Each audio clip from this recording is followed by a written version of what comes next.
Hello, thank you for joining us.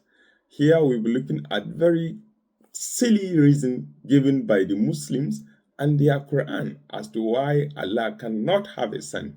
And the reason is simply to say from the Quran, chapter 6, verse 101, that Allah cannot have a son because he does not have a consort. Let's read it together quickly so that we confirm this, not that I'm the one fabricating it, for more clarity and better understanding. Let's look at the verse together. Look at it. So the verse said, chapter 6, verse 101, simply said, how could he have a son when he does not have a consort, wife in bracket? He created all things and he is knowing of all things. You see, so the reason given here by the Quran itself is to say that Allah does not have a son simply because he does not have a consort. So the capacity for Allah rested on, like any other human being, to having a wife before a child or a son can be produced, because that is the only natural way that every nature in terms of human or animals have. A male cannot produce without a female in conjunction, so also a female cannot produce without a male. So Allah has limited himself to a way of which men or humans or other creatures do operate by having reproduction. You see? So, and it goes further to explain or to say in chapter 112, verse 3. So it's that Allah does not, he neither beget nor is he born. So if he is Allah and as he is, he was not beget and he cannot be begotten. That is what the Quran did say. Now, what is so striking for us is that we are still within the Quran. We are not going outside the Quran. It's just to look at the logic of the Quran, whether it's consistent or otherwise. Let's quickly look at one aspect, one verse of the Quran that did say it.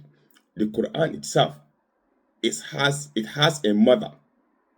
So some of us begin to wonder, how could the Quran have a mother without a father? Because the word mother suggests that there is a father that is supposed to be a husband to that mother that might have produced a certain child or son. So some of us are like curious to know, what does it mean to have a mother, and why does the word mother was used by the Quran itself without knowing the implication, if at all. The writer never knew the implication of using the word mother. Let's quickly look at that verse so that you have more clarity. That's chapter 43 of the Quran, verse 3 and 4. It did said, indeed, we have made it an Arabic Quran so that you may understand. And indeed, verse 4, it is in the mother of the book with us, exalted and full of wisdom. So, if the Quran is in the mother of book, then that suggests that there is a mother.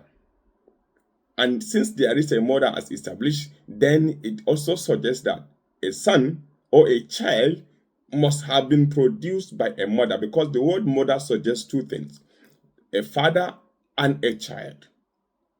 That makes the woman or the female to be a mother. And in that case, the Quran used that word, a mother, that the Quran itself is in, or a copy, or the original copy of the Quran is in the mother of the book, which is with Allah. So we are now simply asking the question, who is the father of the Quran? Since there is a mother, there is a father. There must be a father. And we also want to know, who did the Quran give birth to as a son or child? Because that is the simple logic to get this point straight away. Quickly drop your answer or your opinion on the comment section. Thank you for joining us. Thank you.